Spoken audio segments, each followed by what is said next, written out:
Hello guys, ayan guys, nagprito ko ng buong manok. Minarinate ko po yan guys.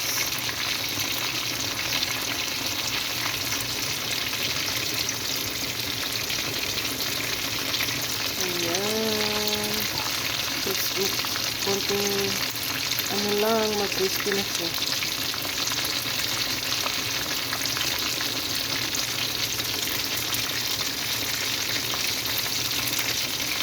Sarap yan guys.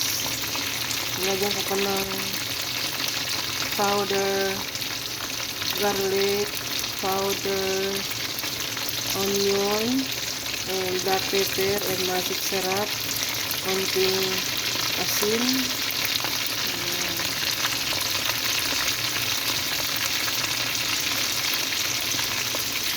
Ayan guys, thank you for watching my video. Share and like, and comment. Bye bye.